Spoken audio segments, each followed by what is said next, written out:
This Organized Chaos podcast is brought to you by listeners like you. Thank you.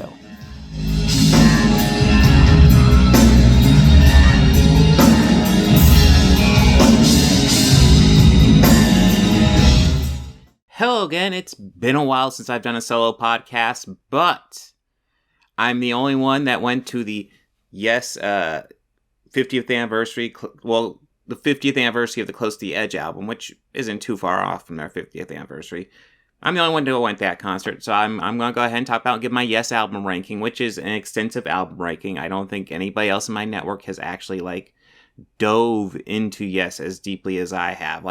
I'll be frank. When I decide, maybe I'll just do a Yes album ranking, I had to look into it because I wasn't even sure if I had all the albums, and I was missing... Well, I essentially didn't have the keys to Ascension. So those are actually Yes songs I'd never even heard of. So I got to listen to those. And so that's pretty cool. And there are definitely some good ones on that. Pretty much, yeah, going into this, I was familiar with Yes, starting from the Yes album until about Fly Away From Here. And all that stuff I'm pretty familiar with. It's the two later ones and the two earlier ones I was a bit less familiar with. And, of course, Keys to Ascension. So I got to get familiar with all that. So I'm going to go ahead and cover all that in this podcast. However, the podcast usually begins with some news. I'm not going to have a whole lot of news, but there's definitely something I want to talk about, and that is this Twitter purchase by Elon Musk.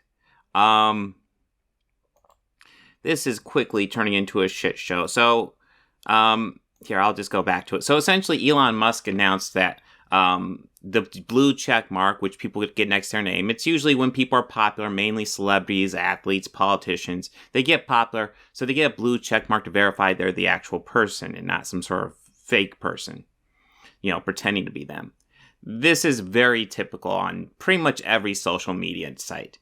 Well, Elon Musk, in his insane purchase to buy Twitter, which is clearly something he was just fucking around with and never actually intended to do, but now he's got it, so now he has to figure out what to do with it. Decided he is going to make the blue check mark a pay-for service. He initially announced it's going to be $20 a month. Then Stephen King shat on him for that. And then he said, well, how about $8 a month? And he's still getting shit on for that. But it's okay. Aren't you the richest man in the world? Why do you need $8 a month? Anyways, but yes, lots of celebrities have taken advantage of this idiotic policy.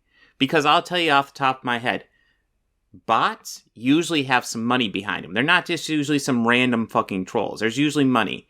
I can't tell you the number of Russian bots I've dealt with on my channel when I talk about Ukraine stuff. I deal with tons of Russian bots. Absolutely insane. And there's money behind these bots. There's money behind this misinformation being pushed out there, not just by Russia, but all types of misinformation. There's money. So the idea that you get a blue check mark and that's going to filter out bots, no.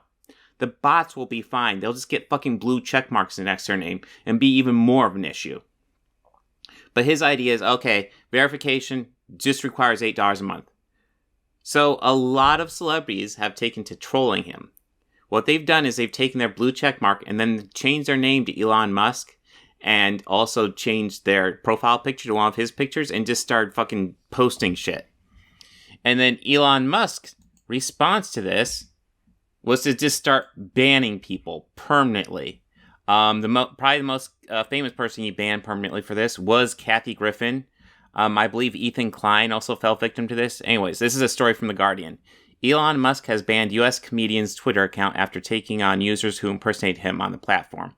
I'm assuming this is Kathy Griffin is the U.S. comedian. Twitter's new owner announced an immediate ban on accounts pretending to be someone else without flagging them as parodies. The move resulted in the removal of an Elon Musk account held by comedian Kathy Griffin, who had changed her name to match that as the Tesla chief executive. Musk tweeted, going forward, any Twitter handles engaging in impersonation without clearly specifying parody will be permanently suspended. Permanent ban for that. That is insane. He added that there would be no warning before suspensions are imposed, that any name would result in losing their blue tick, which verifies who they are. Griffin, who tweeted about the U.S. midterm election under Musk's name, with one tweet saying, "After much spirited discussion with the females in my life, I decided voting blue or their choice is only right. There are also sexy females, by the way. Hashtag vote blue to protect women." Musk tweeted about the account ban, saying Griffin had been removed for impersonating a comedian, but could have her account back for 8. Oh my god. And there's also, let me go ahead and dig this up. Because this whole thing's bullshit. Like Elon Musk talks about, oh, we're going to make comedy free again.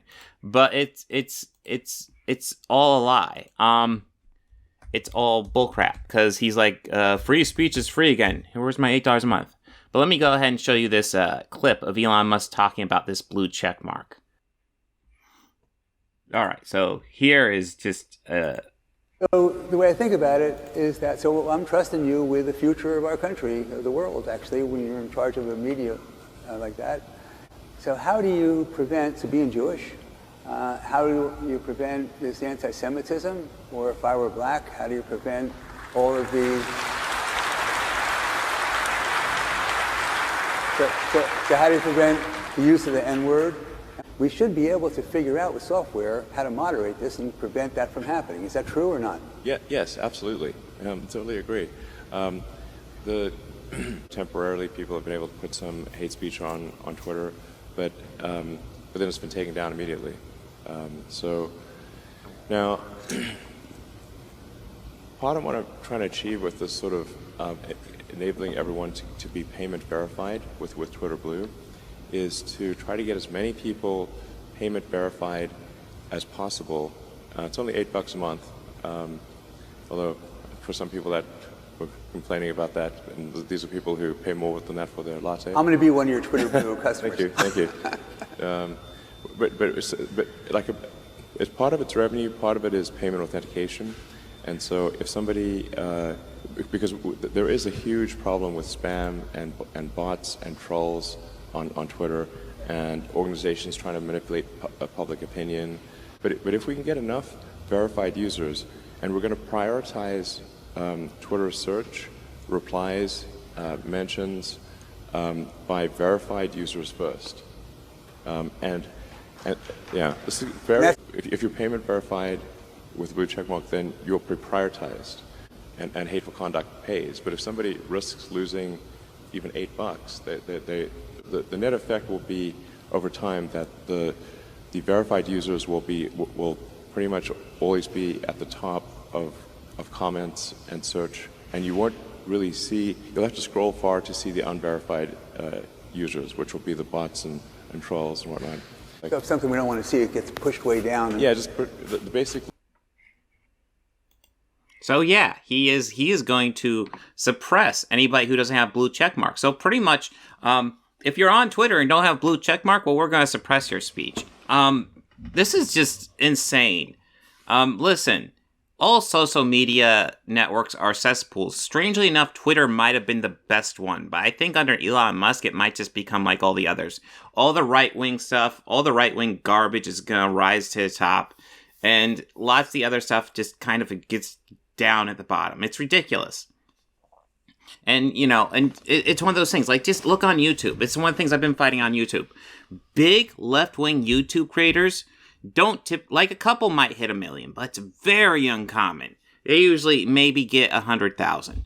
Like, and it's actually getting fairly common for big right-wingers to get, like, 500,000 quite easily.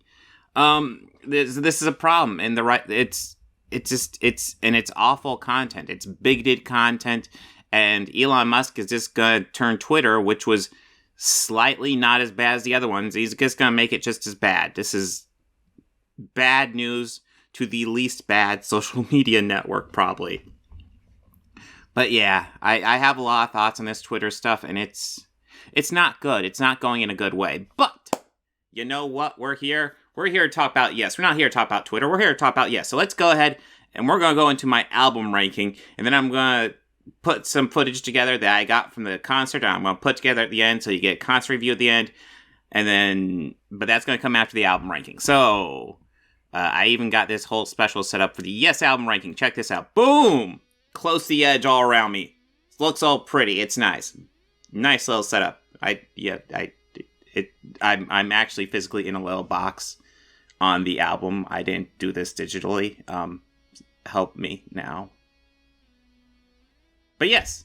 So as for the Yes albums, I'm ranking all 23 Yes albums. And you might be thinking, 23? There's not 23 Yes albums. And I will get to that as I go.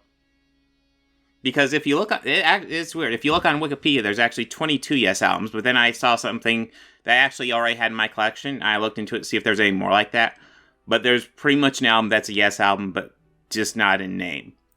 So I went ahead and threw that one in. But anyways, we're going to start out at the bottom. Number 23 is Heaven and Earth. This is their 2014 album, and unfortunately the last one to feature founding member, well, one of the two founding members, Chris Squire. He died not long after this came out, I believe. It was around the same time this came out. Absolutely legendary bassist. Absolutely great. This was not a great album to go out on, unfortunately. He's got legendary content behind him, though. But this was perhaps one of... It's not perhaps. This is definitely the most forgettable Yes album I've ever heard. There is nothing here that catches me. The new singer, John Davison, he does a decent job with kind of the Yes-style vocals, but lyrically, his lyrics aren't there yet. It just... nothing works particularly well here. It's not like it's the worst album ever, but it might genuinely be the most forgettable album ever. It was made, it exists, it happened. So you may not be super surprised. So that's my number 23. And my number 22 is their last album, The Quest. This album suffers from all the issues that also plagued Heaven and Earth, with one exception. The Ice Bridge is a cool song. In fact, that is literally the one cool song out of the past two Yes albums. The Ice Bridge was awesome. In fact, during the show last night, they did the Ice Bridge, and they did another song from the new album, and the other song from the new album just still didn't work for me, even hearing it live with the live energy in the crowd. It still didn't even work for me. But the Ice Bridge is a great song. And I know there's a history like where it was actually kind of inspired by another song, but they didn't realize that. But yeah, I love the Ice Bridge, and there's nothing else I can say about this album. It is fine. I mean, this is the first album. This is because Chris Squire was still alive for Heaven and Earth. So this is technically the first album led by Steve Howe, which is cool. Steve Howe was the one that joined and really, like, it was him that really gave Yes its unique sound. Because for a while it was just Anderson, Squire, and Bill Bruford, who were really the big contributors to Yes. And their first two albums were decent, but they weren't top tier Yes. And then Steve Howe came on, and then that's when you start getting the top tier Yes material. And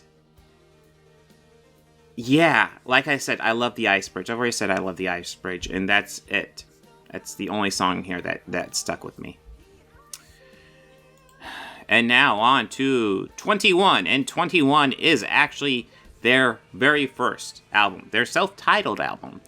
And there's actually a significant jump up in quality. Like, I would put Heaven and Earth and The Quest in similar quality ranges. But there's a jump up in quality. This album is significantly better than the other than the two I just went over, which were very meh. They don't have their sound figured out, but they have a sound figured out, and it's interesting. It shows with the times. Obviously, it's a very 60s style album. Like every band of that era, they are inspired by the Beatles. It's not quite like a Beatles ripoff by any means. not remotely. They are definitely going for their own thing, but it's definitely not classic Yes. This is good rock band stuff, not classic Yes. And kind of my thoughts about that also bleed into my number 20 pick, which is their second album, Time and a Word. Time and a Word is essentially like the first album, but a bit more memorable songs, a bit more thought.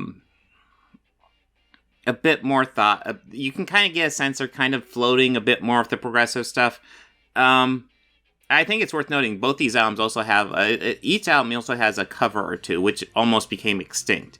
Yes, almost never does covers, but like the first two albums have at least one or two covers on each one.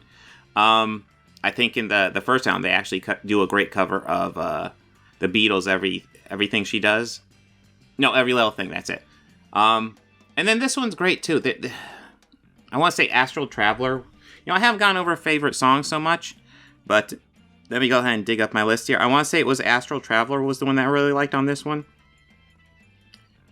Yeah, I kind of did. Like, Every Little Thing's my pick for the self-titled, and then for this one, it's Astral Traveler. You're getting a bit more progressive, but you don't feel it really set in until their third album, which I'll get to quite a bit later, actually. So we're getting there, guys. Let's get to number... What's after? Oh, 19. And 19 is Keys to Ascension. So I wasn't 100% sure how to cover Keys to Ascension, because Keys to Ascension were two albums they did in the 90s that were half studio, half live. And I kind of thought, okay, I gotta cover this like Umaguma when we covered Pink Floyd. So, I'm just going to judge the studio stuff. I'm not going to judge the live stuff. So I cut out the live stuff and just listen to the studio stuff. I believe this one only has a half hour of studio stuff, whereas Keys to Ascension 2 has pretty much a whole album's worth of studio stuff. That being said, there's still a question in my mind. Do I judge these separately, or do I do the Keys studio album they released, which was just the Keys to Ascension 1 and 2, only the studio stuff put together in one album? And I decided to judge them separately because that's how they were released. So I believe this Keys to Ascension has 2 songs. And this is Yes. This is pure classic Yes. They found their sound like, at least 2 decades before they found their sound. So they know what they're doing at this. This is like 96. They've got their sound down. And I want to stress, it's kind of interesting. Sonically, you get the last 2 albums, which are kind of meh. You have the first 2 albums, which are a step up, but they haven't found their sound yet. And then all the albums starting here and then going deeper are just Yes. This is them at their sound. They know what they're doing. Boom. Keys to Ascension 1. Studio stuff. It's fine. It's nothing super significant. As far as the Yes catalog, this is just kind of classic Yes, but not really anything new to the wheel. I guess lots of Yes stuff you could say is that after their 70s stuff. But it's solid. It's not bad. It's just decent. My song pick off this one was That Is. And I didn't stutter. It's actually called That Is. So that brings us to number 18. And number 18... And we're actually getting to the albums now that I really quite like quite a bit. Although honestly, I would say I have an appreciation for almost all of them, especially 20 and on. I have an appreciation for all of them. But my number 18, Open Your Eyes. I want to say this was 1996. This was, I want to say, their first album after doing the 2 Keys to Ascension sets. They've got some good stuff on here. This is solid. Listen, I know this is on the back end of the Yes catalog, but I want to stress I'm a fan. I like almost all these albums. This was definitely one of the ones I had. This is the first one I think we've gone to in this countdown, which was one that I had on my phone. This is one I listened to. There's lots of classic tracks on this. My pick on this was Man in the Moon. But yeah, there's some cool songs on here. But just not my favorite. Of the ones I have on my phone, this is probably the one I return to the least. It's cool, but it's not like I said, they're not. I feel like in the 90s, they were trying to figure out how to bring back their classic sound, but not be exactly the same. And I don't feel like they got to it into a later album that I'll get to down the line. But they do get to it later in the 90s. Yes, I'm saying later when this is like 96. But anyways, that brings us to number 17, and that is their 1994 album Talk. This, I would actually say, a lot of the songs on here are actually like less than Open Your Eyes. So why is this higher? Because in my opinion, one of the all-time best Yes songs is on this album, and that is Endless Dream. I absolutely love this song. I want to say it's 10 or 15 minutes long, but it is absolutely a fantastic closer. I love this song so much. The rest of the songs are just kind of standard Yes fare, but Endless Dream, fucking classic. Absolutely love it. And that's the only reason it's above Open Your Eyes, which I would say the tracks on Open Your Eyes, I would mostly say are better, except for Endless Dream. And Endless Dream is just so goddamn good. It just inches Talk above Open Your Eyes. Now, number 16? Number 16 is an interesting one, but I think it's worth going over. Number 16 is Union. So after the band kind of broke up and we end up with like these two divisions of Yes, we had Yes with Chris Squire, Alan White, Trevor Rabin, and I don't remember who else, but like they were working on an album. And then we had the Anderson, Bruford, Wakeman Howe group, which we'll get to later.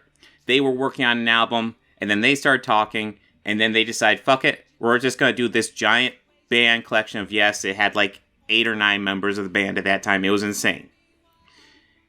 And this is a collection of songs. And why I say a collection of songs, I want to say usually Yes albums feel like a whole album, like a cohesive album.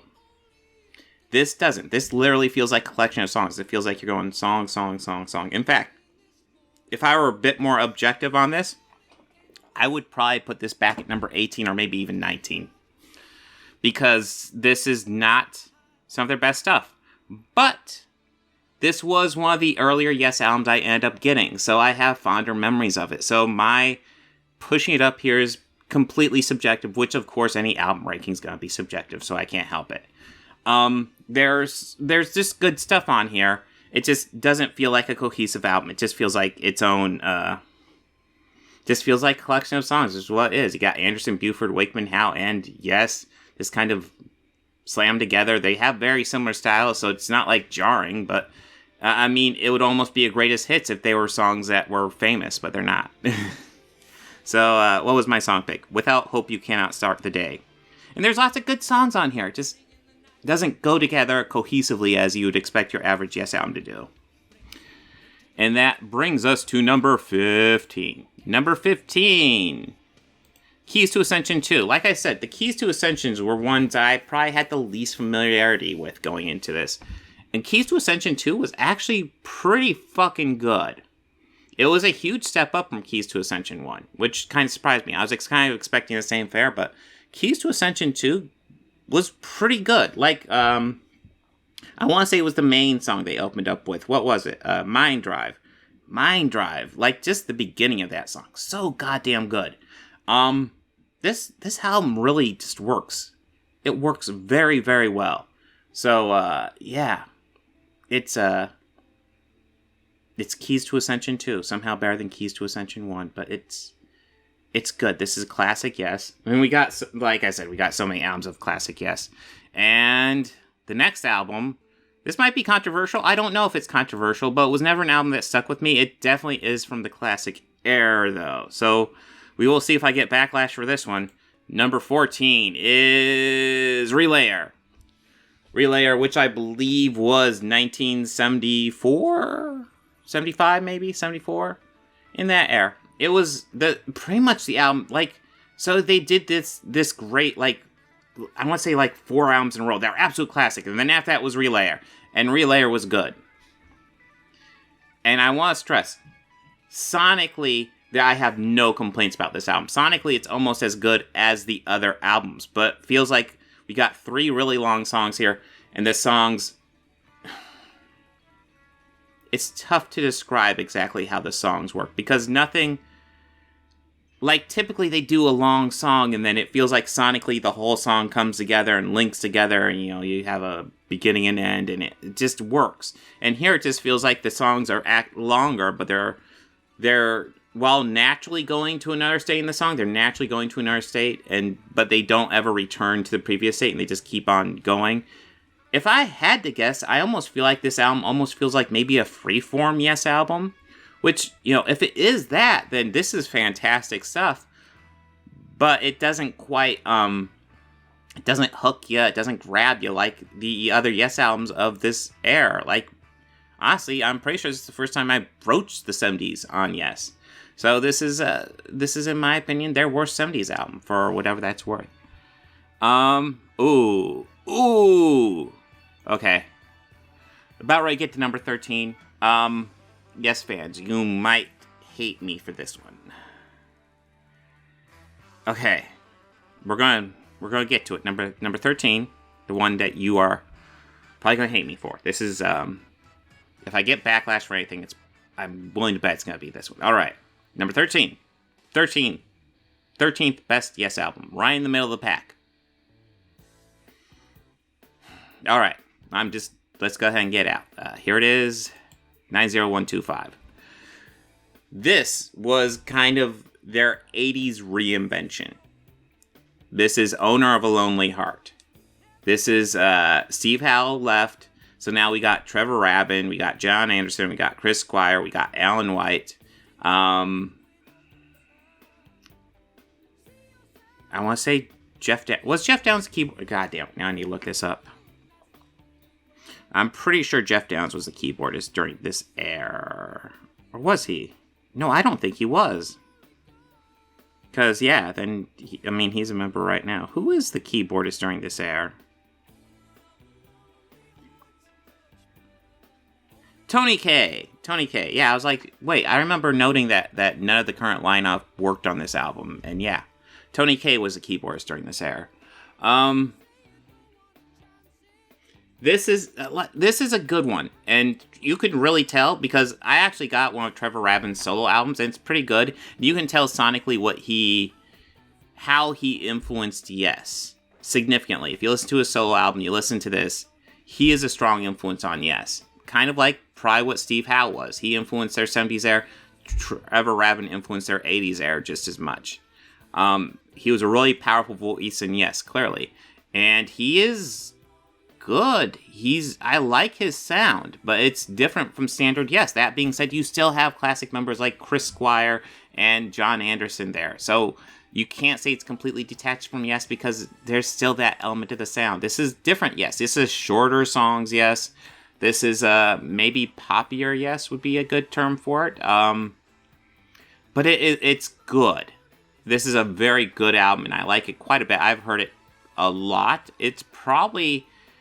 its ranking on here doesn't reflect how much I've listened to it, because I've probably listened to this one quite a bit.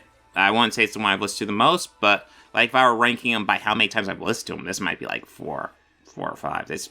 Actually, this would easily hit the top 5 for ones I've listened to the most. That being said, I don't... the other albums here hold up better, which is, here's going to be another controversial one, because, and my favorite song pick was Owner of a Lonely Heart, but Cinema is fantastic as well. I think it's songs like Leave It. I like Leave It, but it doesn't really grab me. But anyways, so number 12. I don't think the placing of this is going to get me heat. I think the fact that I put this over 90125 is more likely to get me heat. Because it is Big Generator, their album immediately following 90125. And I wasn't sure how to rank this because there are songs on 90125 I like more than this. But there are songs I like less than on this. I would say what ended up nudging me, and it's close between these two albums. It's so goddamn close. I want to stress that. I nudged for this one because sonically, this flows together much more as an album. This feels much more cohesive. The songs flow together without sounding too similar. say what you will about 90125, there is kind of a, here's a collection of songs feel a bit to it, which Big Generator doesn't have as much. It feels like, obviously all albums are a collection of songs, but can you get them to work as an independent song and also get them to work as a cohesive album? And Big Generator does that better than 90125, which is why I nudged it a bit higher. My pick was Shoot High, Aim Low. But yeah, there's like the closer. I love Hearts as a closer, but Holy Land is kind of it nudged a bit higher for me. It's close between these two. Maybe I'm gonna look back on this tomorrow and be like, fuck, 90125 was better than Big Generator. What the fuck was I on? But right now, it's Big Generator over 90125. So, on to number 11. Number 11 is it even a Yes album? Holy shit. No, it's not. It's Anderson, Buford, Wakeman House. So why do I include it on here? Because this is honestly the only album that they ever did like this. And frankly, it's a Yes album. It has Roger Dean cover art. It has 4 classic members of Yes. The lead vocalist, the original drummer, the classic keyboardist Rick Wakeman, the classic guitarist Steve Howe. This is Yes in everything but name. So yes, this is gonna be on this list. And I think it's funny because this is the I almost said this is the best 80s album. It doesn't even have the Yes name, but there's one more 80s album I haven't gone to. So, but this is the second best 80s album. It doesn't have the Yes name. This feels like classic Yes in the 80s, the best way to describe it. You can really tell the difference what Steve Howe brings to the table and what Trevor Rabin brings to the table when you compare this to stuff like 90125 or Big Generator. And that they're both so good, but they're so different. Like, it's so much more electric guitar with the 80s, with 90125 and Big Generator. And this is, sure, there's plenty of electric guitar, but there's more, we got some acoustic stuff going on, too. And, fuck it, I'll just say it. I think Steve Howe's a better guitarist. I do. But he also, I don't want to say that to bash on Trevor Rabin, because Trevor Rabin is very, very good. Very good. And he brought Yes to the mainstream and made them relevant in the 80s, so I can't bash him too much. But this is a really good album, and it works unbelievably well. This was a regular rotation for me. This is, like I said, Keys to Ascension were the ones I was biggest unfamiliar with. This one I was fairly familiar with. This is on my rotation, and it's one that's almost always forgotten about by Yes fans, and I think it's important to bring it up. My pick for favorite song was Order of the Universe. And here we are, ladies and gentlemen. We've made it. We've made it. The top 10 Yes albums. And before I get to the top 10, I'm going to grab another drink of coffee. So what do we have for 10? And I think it's worth noting how many 70s. I think I've covered one 70s album so far. And we've gone over 13 albums. So we got 10 left. And those 70s ones are going to be popping up. You know it. So what is... actually, was Time and a Word might have been 70s technically. So 2 70s album. So what's coming up? Well, number 10 is Tormato,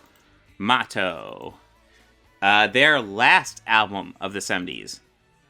This is, quite frankly, fantastic. I love this album. It's definitely an underrated Yes album. It doesn't have a lot of the in fact, I'm trying to think if there's much in the way of classic tunes on this one. But it's catchy tunes. It's just nothing that I think really caught on in radio airplay. Maybe during the time, but it would be before I was listening to radio, because this came out 2 years before I was born. But this is great stuff. Don't Kill the Whale is great. I think my pick for this was Future Times Rejoice, the opening track, which is fantastic. Apparently they played this on the Silent Wings of Freedom as the opening track for this new tour, which is the I believe the final track on this album, which unfortunately I missed because they started so early, but we will get to that when I talk about the tour. But yeah, that was intense. So they opened the doors at 7:30 and they started playing at like 7:45. I was like, what? What? I thought I had at least a half hour. I guess get there as soon as the doors open. Jesus. But anyways, yes.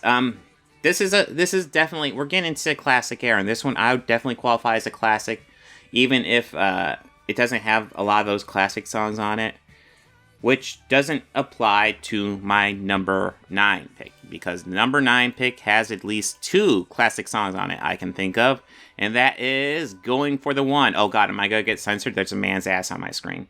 I always thought that was interesting. There's a man's butt on this album cover. But anyways, Going for the One. 2 absolutely classic Yes songs. One of them was played on the tour. They did Wondrous Stories on the tour.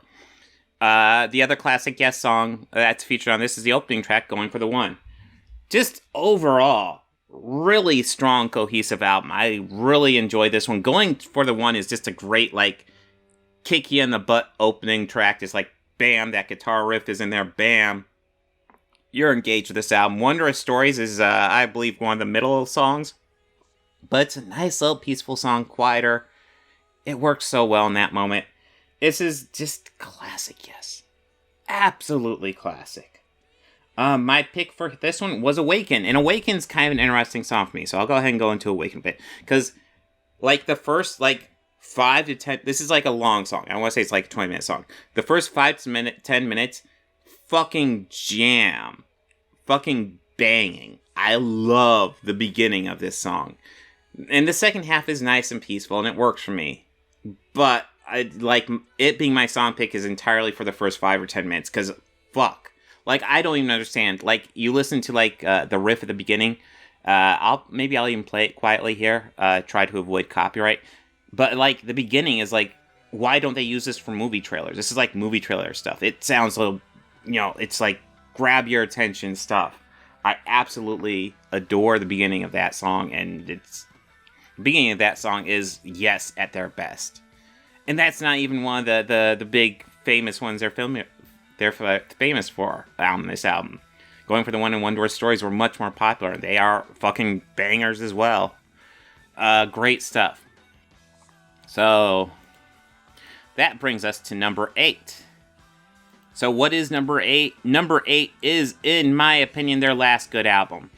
Fly Away From Here. Or no, just Fly From Here. Fly From Here is an album with 2 absolute Yes classics and a couple of songs in the middle that are pretty damn good. But the problem is the Yes classic songs are so good. When this album came out, and I want to say it was 2012 when this album came out, I thought, holy crap. It'd been a while. I didn't realize Yes was going to do another album because it'd been a while since Magnification. I was like, holy crap. They're back. This is kind of like their classic sound, and this is really working for me. The opening track, Fly Away From Here, 20 minutes long, fucking pure classic Yes stuff. Absolutely loved it. And then the closing track, which I believe was my pick, Into the Storm. That was one of the songs I was addicted to. I kept that song on repeat more than I would like to admit.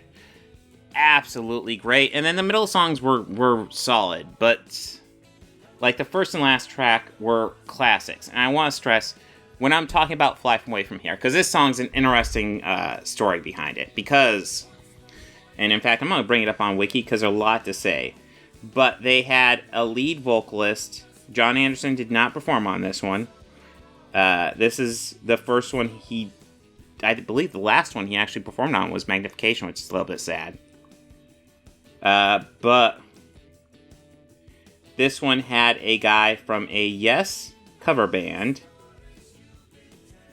So let me bring this up. Okay, I'm going to slaughter his name, but it says here, Benoit David.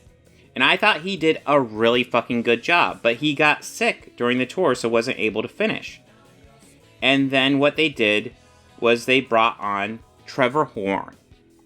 And then they re-released the album as Fly From Here Return Trip, with Trevor Horn as lead vocals. Now, Trevor Horn actually did one of the best Yes albums as lead vocals, and I haven't even gotten to it yet, so we will get to it soon enough.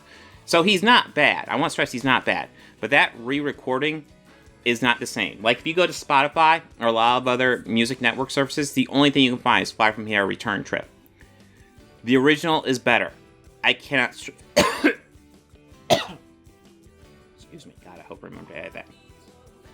The original is so much better. Track down the original. It's not on most music servers, but it's just better. It's not just the vocals that are better, because I do think the vocals are better, but also the punch of the music, the guitar, the drums. It's just better. There's something about Return Trip where it's still good, but it doesn't have the same punch, and I cannot stress this enough. Just get the original version of this. Return Trip would probably fall down quite a few spaces. I'd probably put it maybe in the back half, because it's a really well-written, well-done album, but Return Trip just doesn't work nearly as well as the original. The original is why this album is posted so high up here. It's fantastic. So, what's number 7? Well, number 7 is actually an album that Yes did as an experiment with... They actually did this with a full band and full orchestra, and this is Magnification. This is the last Yes album with John Anderson as lead vocals. And God, I would love to bring him back at some point. I think John Davison is doing a good job, but he's not there. John Anderson's nailing it. That being said, John Anderson's not young, and if he just kind of wants to retire, I understand that as well. But yes, this is good. I love the mix of Yes with the orchestra, and it just adds something different. And what I want to stress, one thing I really like about this, this is something that Peter Gabriel kind of missed when he did his orchestra stuff, because when Peter Gabriel did his orchestra stuff, he got rid of the band and just did pure orchestra renditions of his songs. They were good. But what I think Yes does is figure out how to have the orchestra work with the regular band so they amplify it and they don't conflict with each other, and they work unbelievably well. It's why this album works as well as it does. They just take the whole progressive aspects to these songs and push them to another level, and it's really fantastic how it's done. This is the album, I think they did this 2 years after they really figured out their sound in the 90s, which took them a while to truly figure out their sound in the 90s. Not that they were bad in the 90s, but it took them a while to truly figure out their sound in the 90s, which we will get to very shortly when they peaked there. But this is I want to say my pick for this one was Dreamtime, but In the Presence Of is good. Like, as a general rule, if you're looking for good Yes songs, look for the ones with the longest timestamp. They are the bangers. But yes, so good. And that brings us to number 6, which is The Ladder. So, The Ladder, I'm going to admit it, this album has a special place in my heart. Why? Well, when I was kind of discovering music, the first band I discovered was Genesis. Second band I discovered was Pink Floyd. Third band I discovered was Yes. And what was The Ladder? The Ladder was literally the first album they released after I discovered them. So I actually got this and listened to it when it was released as a new album. And so it holds a very special place in my heart. Good news is, I feel it really holds up quite well. Like, this is their best 90s album by a decent metric. Penultimate one with John Anderson. Hopefully that changes soon. But, yes, this is... like, I want to say, my pick for the best one was Homeworld The Ladder, which is the opening track, which I believe they did for a video game. I never really played the video game, but the track itself is actually really goddamn good, and I enjoy it quite a bit. I hate to say it, I feel superficial when talking about music stuff. But I'm trying what I can. That's why I like to have the more music guys with me. But yes, I have a very emotional connection to this album, because, like I said, I got this as a new one. This is the first Yes album I got as a new album. And I think I've gotten all the other ones minus Heaven and Earth as a new album. Heaven and Earth was almost like a self-release. I remember finding out about a couple years after it came out. Wait. They did one after Fly From Here? But this is a... Let's see. Who were the band members? Because it was an interesting lineup. So I'm pretty sure John Anderson, Steve Howe was back. We got Billy Sherwood, who I believe is who was on the current tour, as well as Steve Howe. Chris Squire was there, of course, because Chris Squire actually had the name Yes until he died. So it had to have Chris Squire to be a Yes album at that time. Igor Korshev was the keyboardist, and I thought he did a great job. I don't think he's done that many Yes stuff. Yeah, so he did Open Your Eyes and The Ladder, and those are the only Yes albums he's done, which is interesting. But yeah, he does a great job, especially with the opening to, I want to say it was New Language. That was a really good opening. I'm kind of surprised they don't use him more. That being said, Oliver Wakeman does a great job as well. And Rick Wakeman's, of course, classic. So yeah, damn good album. So here we are. The top 5. And what's going to come in at number 5? What's going to make the top 5 here? Well, the top 5 is going to be their highest ranking 80s album. And it's literally 1980s drama. This is perhaps the most metal Yes has ever been. These songs are harder than you're used to hearing from Yes.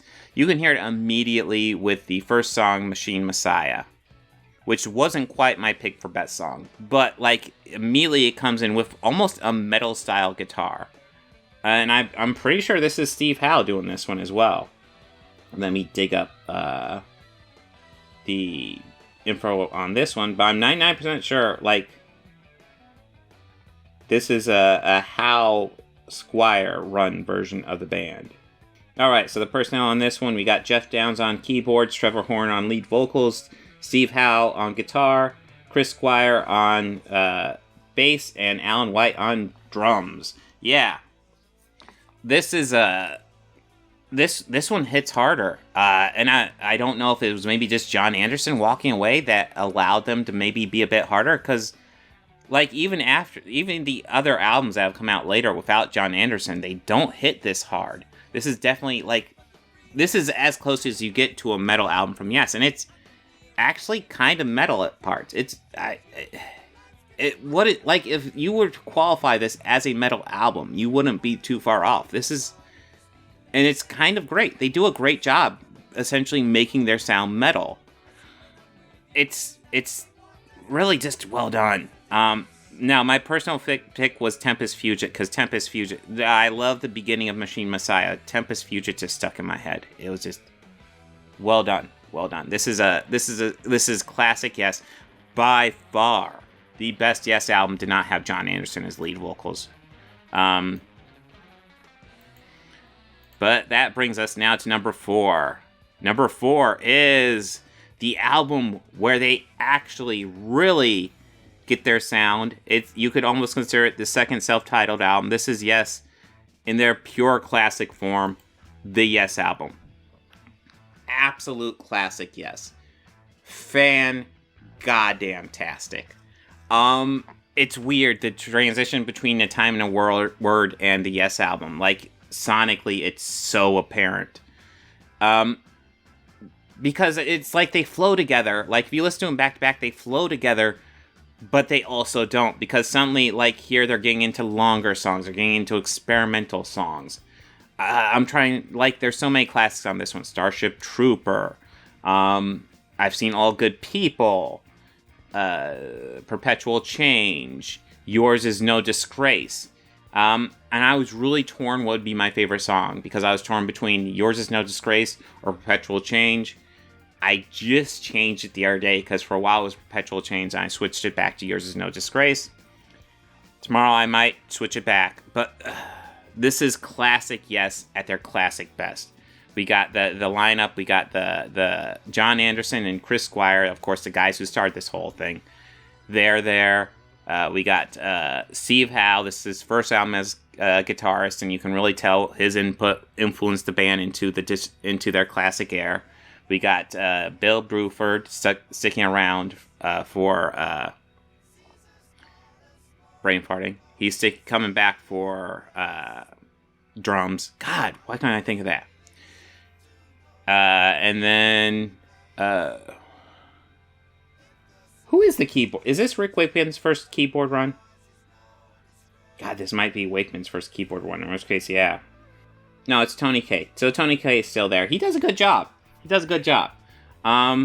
it's probably we're going to be getting to Rick Wakeman soon, but yeah, this is absolutely classic Yes. And we're getting down to the nitty-gritty. There's not that many albums yet. And they're all clumped together. Like I feel like it was the Yes album and then the next 3 albums all came out like in this like 3 to 4, no, not even 4 year, like 2 to 3 year span. All their 4, honestly, top albums in my opinion came out. Absolutely fantastic stuff. That brings us to number 3, which is sometimes my favorite Yes album, but upon re-listen to, not so much. But it is classic for many reasons. Not the least of which being that this is the first Roger Dean cover. Fucking classic stuff. But this is Fragile. Fragile, again, another collection of absolutely fantastic Yes songs. This is just their classic stuff. And I want to say, yes, this is the first one with Rick Wakeman. So you get some keyboard solos. And Rick Wakeman's a fantastic keyboardist, but he's also a bit of a show-off and a bit eccentric. But it kind of works with a band like Yes, because Yes likes to give their musicians those moments. So having Rick Wakeman there is a bit. It makes sense. But yes, this is where we get stuff like Roundabout, Long Distance Runaround, Heart of the Sunrise. Just so many classic songs. Now, my pick for best song actually isn't from that collection of classics, because there's a song on here that's always underrated, and I've always loved it. Probably actually more than the classics, and I love the classics on here. But my pick for best song is actually South Side of the Sky. Oh my god, I can't talk. South Side of the Sky.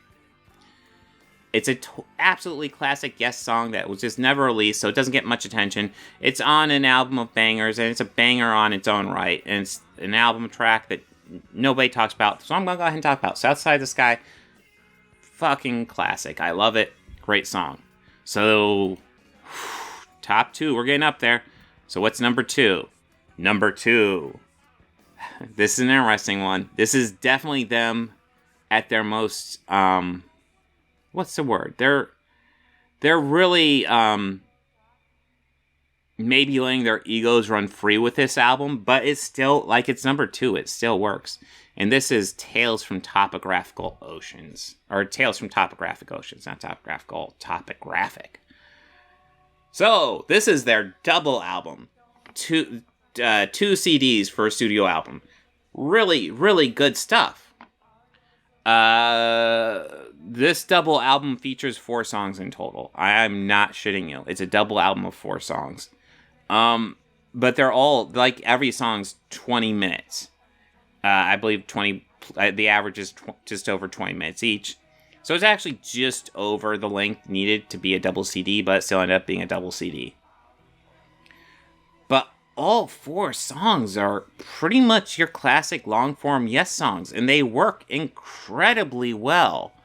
Like, yeah, I feel like they're getting into their own egos a bit, but still, like, working. And they do wild, crazy stuff in these albums, but it still fucking works. I don't know what else to say other than sometimes when artists go into an ego mode, sometimes you get great stuff. And I feel like Tales from Topographic Oceans is absolutely qualifies. And you'll be shocked to see what my number 1 is. Oh my god. Oh my god. What is my number 1? You probably can't guess. But number 1, it's close to the edge. I mean, I don't even know if there's a serious competition for this one. Well, I mean, like I said, the past few albums have been so goddamn good, but Close to the Edge is just pretty close to perfection as far as albums go. Three track album, Close to the Edge, and You and I, Siberian Khatru. Siberian Khatru, like, that is definitely one of their harder songs until we get to something like Machine Messiah. It might be their hardest song outside of something like Machine Messiah. I love the guitar intro. If you listen to the live album Yes songs, I believe essentially this whole album is on Yes songs, just out of order. But that the opening track is they do this classical beast, and it leads right into Siberian Khatru. And if you know that song, that there's that epic guitar riff at the beginning that fucking bangs so goddamn hard. And going classical straight into that guitar riff, it's fucking great. Brilliant live album. In fact, I would say If you're not sure if you want to get into Yes, the best place to start might be Yes songs, because those are really well performed live songs, and it's kind of a best of their best air. But yes, Close to the Edge, like every song on here, Yes classic, no doubt. There's no filler, there's no extra songs, just 3 absolute Yes songs, possibly their 3 all-time best songs, arguably. I think there's an argument, maybe these are their 3 best songs. There are definitely contenders, but fuck. So good. I cannot argue with this album at all. It is so good. Now, we're going to get to my thoughts on the concert. So, enjoy. Very limited lighting in a car. Ooh! So I just found a parking spot. It's about 7:40. Doors opened at 7:30. I'm here to see Yes, which you probably already picked up from watching the rest of the podcast.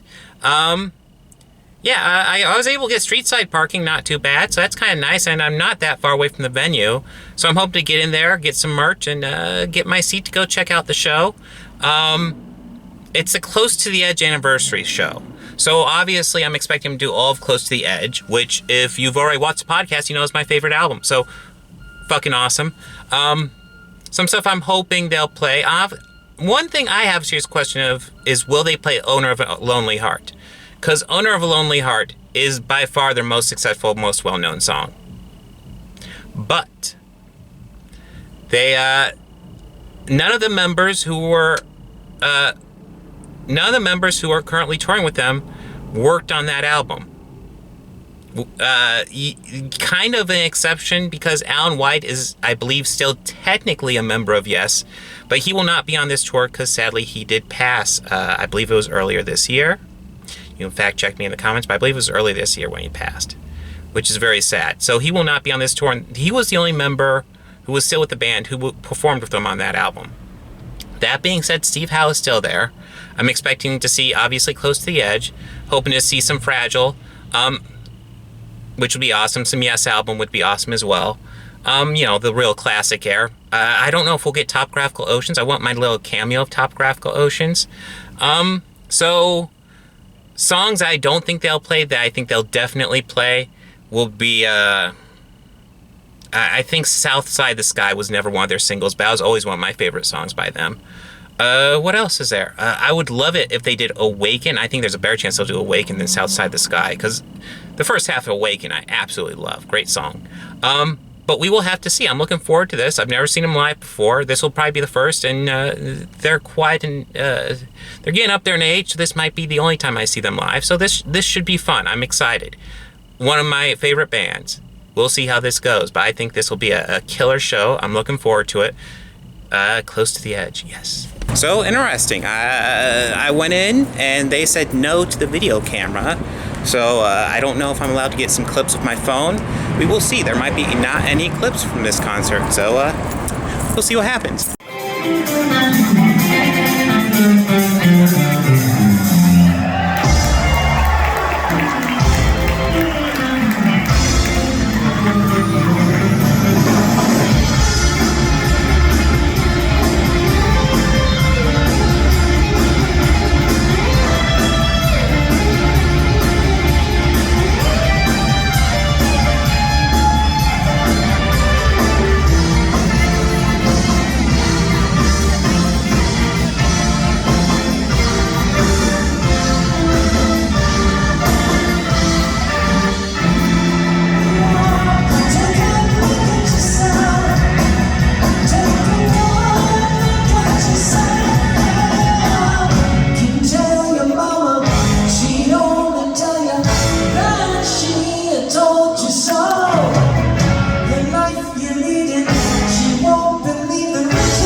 Tonight, but tonight we have on bass pedals, vocals, bass guitar, bass cello.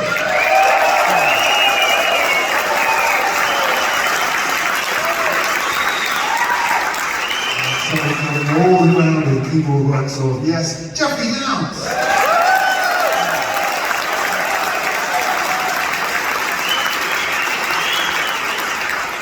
Locally, we've been innovating for several years now with the wonderful drumming of Jay Shellen.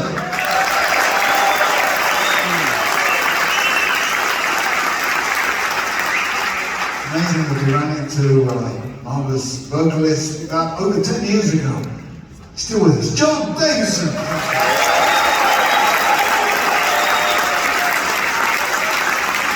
That's so kind of you. Thank you so much. But ultimately, where would we all be without this man right here, the one and only Steve Howe?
I just got out of Taft Theater, Cincinnati, Ohio. Here, this might give me better light.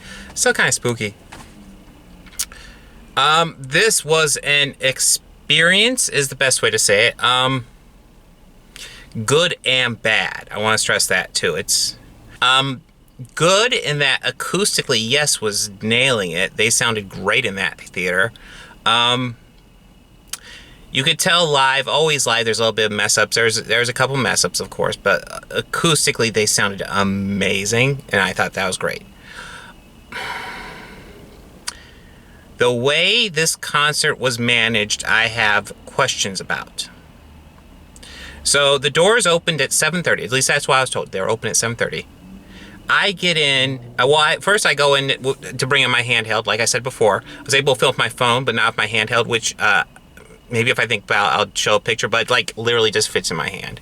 It's just thicker than my phone, and I can zoom in easily and stuff, and hold it a lot easier. I go in and they say I can't bring in the camera. I can only bring in my phone. So I run back to my car, drop off my camera, and run back.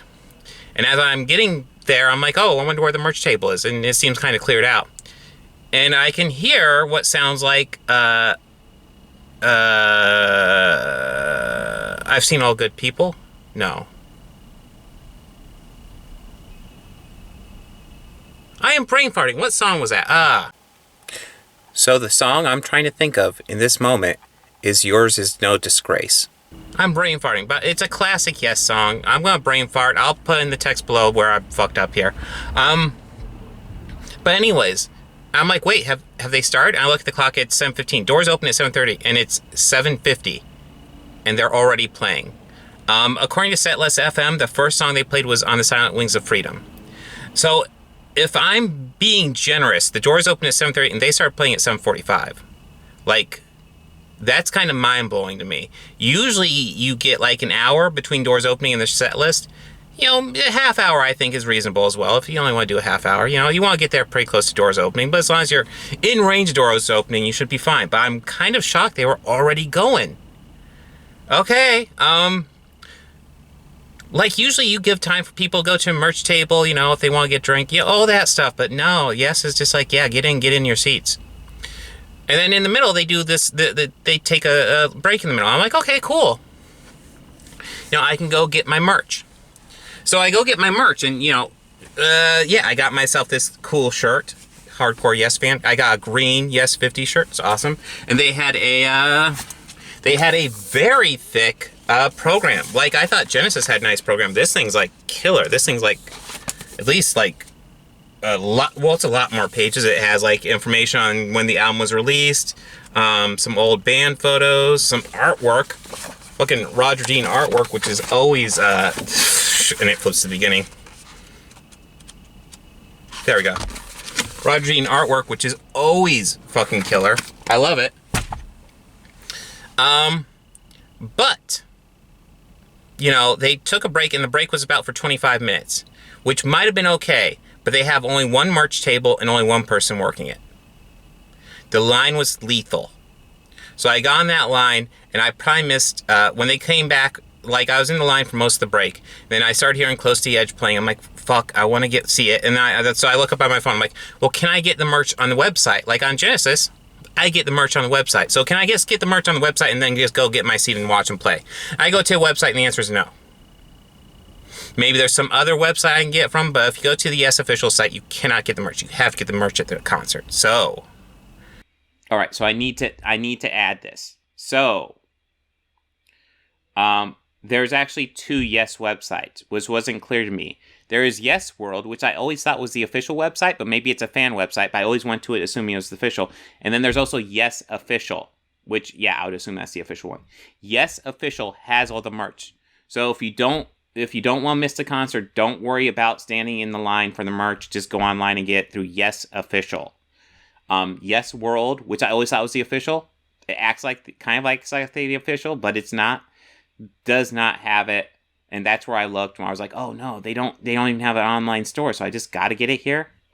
So that's kind of on me, but I just want to let you guys know because like I look up Yes Band, my first response is almost always Yes World. It's not Yes Official. So just FYI. I'm like, fuck it, I'll stand in line. I've already been in it for this long.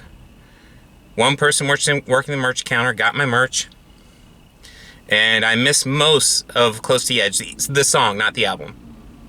But I sit down, I get the tail end of Close to the Edge. I record a bit, you'll see. Because I can record with my phone, but not my camera for some reason. And then I get to see, and You and I, and Siberian Khatru, and fucking, they nail it. I love those songs. And then, I'm kind of exhausted from all this running around, but it's nice to see, they do the whole set list for Close to the Edge, and then they bow out, and of course they do the encore, and then they do Roundabout and Starship Trooper. Fucking classic songs. No complaints there. I will say the show wasn't very elaborate, and I will say, like, this was like $60 tickets. Which I want to say was about what I paid for Garbage and Tears for Fears. But this was much less elaborate. I have so many mixed feelings. Listen, overall, what I'm going to say is this. If you are a hardcore Yes fan like I am, fucking go. You'll enjoy it. Just be prepared. The merch table was open after the show was over, which I'm not used to. I'm used to the merch table being closed. So it is open after the show's over. So for the love of God, don't worry about your merch. Wait for the set to end, and then go get your merch. Don't be like me and miss most of Close to the Edge just because you want to make sure you got your merch. You're going to be fine. I wish I'd known that ahead of time. But yes, I like, if you're a hardcore Yes fan, go check this out. As far as my questions, no owner of a Lonely Heart. So that's not here, which doesn't completely surprise me. Of the obscure stuff, I was hoping for, like, Awaken and South Side of the Sky. No, of course not. But of my favorite songs they played, I probably lean for Heart of the Sunrise as the best song they played during this show. And it was a long show. I will give them that. And Steve Howe is, like, he's not a young man, and he is still doing just fine up there. And one thing that I actually thought was interesting is, I know he's essentially the band leader, but he is essentially working as the front man as well. He did all the introductions. He did, of course, John Davison is the lead vocal. I believe it's John Davison. He's the lead vocalist.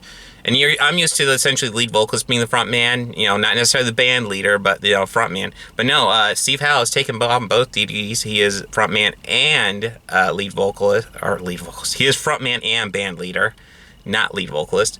And he's doing it, man. He's getting around. He's like, he is not a young man, but he is. You can't tell by the way he moves. He's doing just fine.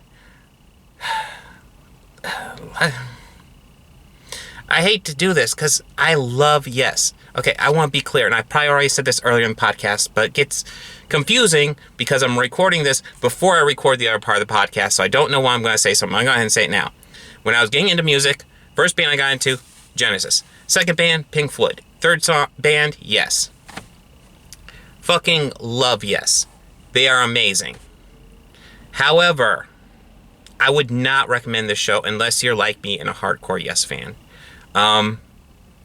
This is not the worst show I've ever been to. It is the worst show I've ever been to since the pandemic. And this is my fourth show since pandemic, so.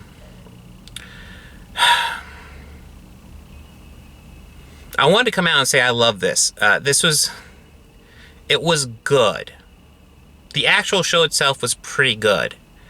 But, like, the way they have it set up, the way they have it organized, the way it's, like, rushed through, I'm not thrilled with. So it's less an actual complaint of the actual show and more a complaint of how the show has been managed.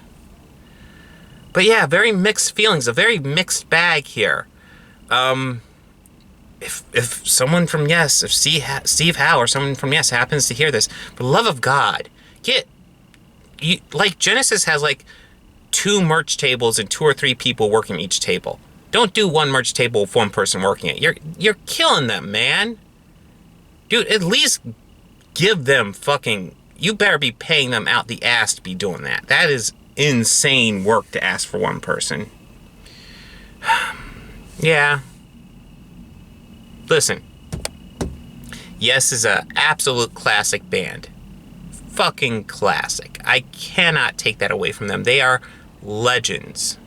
Absolute legends. And in fact, I'll go ahead and go a step further and say I think they're probably more legendary than Genesis. I like Genesis better, but I think they're probably more legendary than Genesis. But Genesis puts on a better show. That is a fact. And this is a solid show. But unless you're a hardcore Yes fan, unless you're like me, grew up listening to them, I don't think it's for you. It's fine. For the casual fan, it's fine. For the hardcore Yes fan, go ahead. It's not super pricey to see Yes. I'll give it that. But yeah, it's actually the least elaborate show I've been to since the pandemic. And that includes Wish You Were Here, which was a Pink Floyd tribute band. They were much more elaborate than Yes, which is an interesting thing.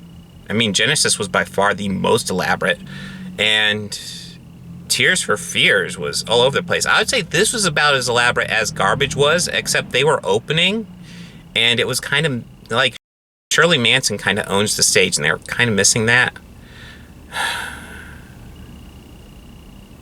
I hate this because I feel like I'm being negative. And listen, I enjoyed this. But man, it could have been better. Doors open at 7:30. Don't start the set before 8. Absolute earliest you start the set is 8. Give people a chance to get merch. Honestly, if you give people plenty of chance to get merch and get settled at the beginning, then I don't care how long your mid-break is. If you're going to rush your start, then you have to give people a long break because you are working your merch person to death.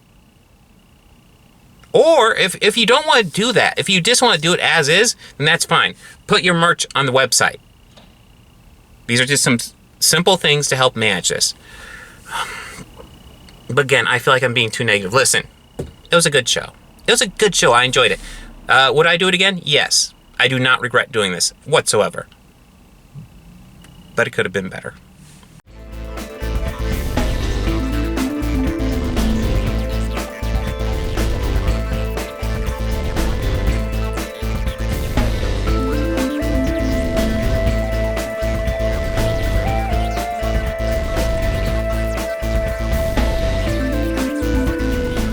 They think order and chaos are somehow opposites and try to control what won't be. Do you enjoy pain? Pain don't hurt.